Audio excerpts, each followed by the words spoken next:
Hello everyone, welcome back to my channel. I hope তোমরা সবাই ভালো আছো। তো আজকে একটা নতুন ভিডিও নিয়ে চলে এসেছি। আজকে আমি একটু ইউপিএসসি নিয়ে কথা বলবো।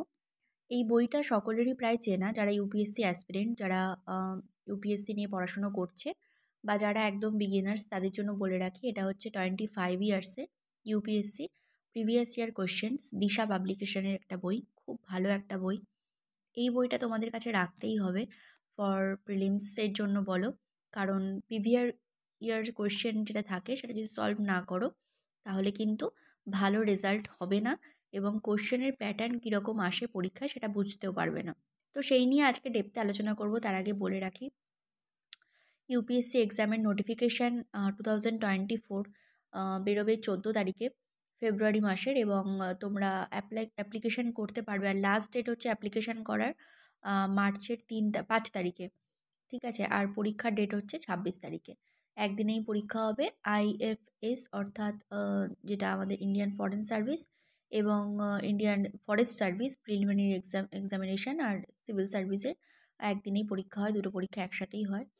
তো আজকে এই নিয়েই ভিডিওটা, আজকে এই নিয়েই কথা বলবো। তাহলে ফার্স্ট পেজ আমি দেখিয়ে দিই, মানে তোমাদেরকে ভালো করে দেখিয়ে দিচ্ছি। 25 ইয়ার্সের, এখন সম্ভবত 29 ইয়ার্সেরও কিন্তু বেরিয়ে গেছে। এটা অনেক পুরনো বই।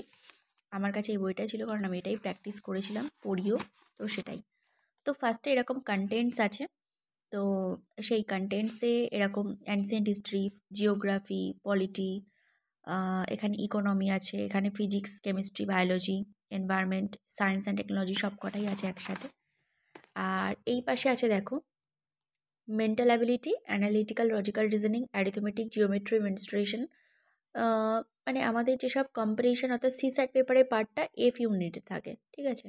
আর এইগুলো হচ্ছে মেনলি মেন্সের টপিক, এসে topic wise main general studies paper, international national relation, world panorama, Indian panorama, sports and গেমসের ইত্যাদি। এরপরে আমি চলে যাচ্ছি ইউপিএসসির একদম যেটা জিনিস, যেটা তুমি না জানলে পরীক্ষাটা দিতে পারবে না। What is civil service exam অর্থাৎ সিএসি। এটা প্রত্যেক বছর কন্ডাক্ট করা হয়, এবং এই পোস্টগুলো পাওয়া যায় আইএএস, আইপিএস। তার মধ্যে এত সেন্টিমিটার হাইট লাগে, মেল আর ফিমেলের মধ্যে, দেখতেই পাচ্ছ। তারপরে ইন্ডিয়ান ফরেস্ট সার্ভিস থাকে, আইএফএস। আর এটা থাকে ইন্ডিয়ান ফরেন সার্ভিস, আইএফএস, এটারও full form. But you don't need to have a special graduation in this field or any certificate to foreign language to apply. এটার জন্য তুমি মানে যদি আইএফএস হতে চাও, ঠিক আছে। এরপরে আইআরএস, নানা রকম সেক্টরে আছে তাই চাকরিগুলো। তো এবার বলে রাখি, তুমি কত বছর অবধি দিতে পারবে। জেনারেল আর ক্রিমি ওবিসি তারা 6টা অ্যাটেম্প্ট পাবে, নন ক্রিমি হলে 9 অ্যাটেম্পটস পাবে। এসসি আর এসটিরা 37 বছর অর্থাৎ পর্যন্ত দিতে পারবে, এবং আনলিমিটেড অ্যাটেম্পটস। এখানে দেখছো অ্যাটেম্পটস মেনশান করা আছে, এখানে কিন্তু মেনশান করা নেই। আর যদি তুমি পিএইচ ক্যাটাগরির হও তাহলে 42 ইয়ার্স পর্যন্ত দিতে পারবে। দেখো এখানে পুরো লেখাই আছে, UPSC civil service exam does not provide relaxation in age attempts or fees of the for the EWS. In physical handicap category, general or OBC 9 attempts, while PH, SC ST unlimited attempts till upper age, ঠিক আছে। আচ্ছা, জম্মু আর কাশ্মীরের এখানে কিছু আছে, তো তোমরা এটা দেখে নিও। J and K domicile or ex serviceman get additional +5 years. এটা একাডেমিক কোয়ালিফিকেশান। সিভিল সার্ভিস পরীক্ষার জন্য কোনো রকম মানে খুব ভালো পড়াশোনাই হতে হবে, বা তোমার 60%, 80% র্যাঙ্ক চাই, এরকম কিচ্ছু দেয় না। তো এটা হচ্ছে তোমার তুমি গ্র্যাজুয়েশনে যে কোনো বিভাগে, মানে কলেজ ক্রস করলেই তুমি এটা অ্যাপ্লাই করতে পারবে, ঠিক আছে। এরপরে দেখো, এখানে ইউপিএসসি 2020, যেহেতু আমি 2019-এর লাস্টে বইটা কিনেছিলাম, তো এখানে স্টেজ টেন্টেটিভ ডেটস দেওয়া ছিল। তখন করোনার টাইম ছিল বলে আর কি, পরীক্ষাটা পিছিয়ে দেওয়ার ব্যাপার ছিল, তো সেই জন্য এরকম কিছু বেরিয়েছিল। এটা সিলেবাস প্রিলিমিনারি এক্সামিনেশনের, যেটা আমি একটু দেখাতে চাই। সেটা হচ্ছে 100টা 2 নম্বরে কোশ্চেন থাকবে, 200টা প্রথম, যেটা আমরা বলি জিএস পেপার পরীক্ষা হয়, এবং সেকেন্ড পেপারটা অর্থাৎ অ্যাপটিটিউড যেটা, সেটাও 2 ঘন্টার পরীক্ষা, 80টা এমসিকিউ থাকে, 2.5 মার্কস করে। এটা কোয়ালিফাইং পেপার, 33% নাম্বার পেলে তুমি কোয়ালিফাইড হবে। এর মধ্যে এই সাবজেক্টগুলো থাকে: comprehension, logical reasoning, analytical ability, general mental ability ইত্যাদিগুলো। এবং প্রিলিমসের সিলেবাসটা একটু দেখো, মানে কোনো স্পেশালভাবে কিছু না, জাস্ট তুমি কারেন্ট অ্যাফেয়ার্স তোমায় পড়তেই হবে, history of India, Indian national movement পড়তেই হবে, ইন্ডিয়ান জিওগ্রাফি, পলিটি, তার মধ্যে কনস্টিটিউশন, পলিটিক্যাল সিস্টেম, পঞ্চায়েতি রাজ বলেই দিয়েছে, ইকোনমিক অ্যান্ড সোশ্যাল ডেভেলপমেন্ট অর্থাৎ ইকোনমিক্স পড়তে হবে, economy, general issue on environment অর্থাৎ এনভায়রনমেন্ট বইটা পড়তে হবে, জেনারেল সায়েন্স পড়তে হবে।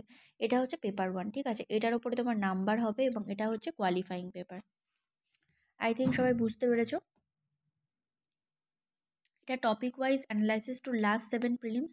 এখানে কিছু টপিক দেওয়া আছে, economy, environment, agriculture, geography, science, technology, history, culture, international relation, polity, constitution. আর এখানে সাল, যেহেতু আমি বললাম 2019 সালে আমি বইটা কিনেছিলাম, তো সেই পর্যন্তই দেওয়া, এবং কোন সালে কোন বিভাগ থেকে কটা করে কোশ্চেন এসছে সেটা এখানে সুন্দর করে বোঝানো আছে। তো এই হচ্ছে টোটাল মানে প্রিলিমসের সিলেবাস, ঠিক আছে? এরপরে আসছে জিওগ্রাফির জন্য তোমরা কোন কোন বইগুলো ফলো করবে বা কি কি পড়তে পারো। এটা যেহেতু 2020 কিনেছি, তো একটু পুরনো মানে মডেল সব কিছু লেখা আছে। এনভায়রনমেন্টের জন্য কি পড়বে, economy, polity, history, art and culture, science, current affairs, ঠিক আছে? টোটালটা দেওয়া আছে। এবং topic wise analysis of last 7 paper 2 aptitude, অর্থাৎ যেটা আমি বললাম সিস্যাট পেপার, তো সিস্যাট পেপারে কোন বিষয় থেকে কটা করে কোশ্চেন এসছে সেটাও কিন্তু দেওয়া আছে। তো আশা করছি বোঝাই গেছে মোটামুটি প্রিলিমসের সিলেবাস সম্পর্কে। যারা ইউপিএসসি প্রিপারেশান নিতে চাচ্ছ তাদের প্রথম যে কাজটা হবে সেটা হচ্ছে খুব ভালো করে নোটিফিকেশানটা দেখা এবং এই যে পরীক্ষা সম্বন্ধে জানা, তারপরে বুক লিস্ট অনুযায়ী বইগুলোকে কালেক্ট করা, দেন প্রিপারেশান স্টার্ট করা। কারণ দেখো এখন হাতে আর মাত্র কটা মানে কিছু দিনই সময় আছে। জানুয়ারি মাসের আজকে প্রায় 20-21 তারিখ, 19-20 তারিখ হয়ে গেছে এবং মেতে পরীক্ষা, তাহলে বাকি আছে ফেব্রুয়ারি, মার্চ, এপ্রিল, 3 মাস, আর মেতে ধরো এসেই গেছে। তো এই 3 মাসে তুমি খুব ভালো করে প্রিপারেশান নিতে গেলে খুব হার্ড ওয়ার্ক করতে হবে এবং পুরো বই কভার আপ করতে হবে, প্রচুর প্রেশারে পড়তে হবে। অনেকেই কোয়েশ্চেন করে, is it possible to clear in 3 months, যে 3 মাসের মধ্যে পুরো সিলেবাসটা কভার করা? অফকোর্স পসিবল, বাট সেক্ষেত্রে তোমাকে সময় বেশি দিতে হবে। 8 থেকে 10 ঘন্টা যেটা সারা বছর পড়লে হয়, এই সময় হয়তো সেটা 12 থেকে 13 ঘন্টা দিতে হবে, এছাড়া কিছুই না। তো এটাই ব্যাপার। এই 3 মাস পড়ে অবশ্যই প্রিলিমস ক্লিয়ার করা যায়, ঠিক আছে? তো যাই হোক, অনেকের কোয়েশ্চেন ছিল প্রিলিমস নিয়ে ভিডিও বানাতে ইউপিএসসির জন্য, তো আজকের ভিডিওটা সেই জন্যই বানালাম। তো নেক্সট ভিডিও আসছে, তোমাদের যদি কোনো রিকোয়েস্টেড টপিক থাকে অবশ্যই আমাকে জানিও।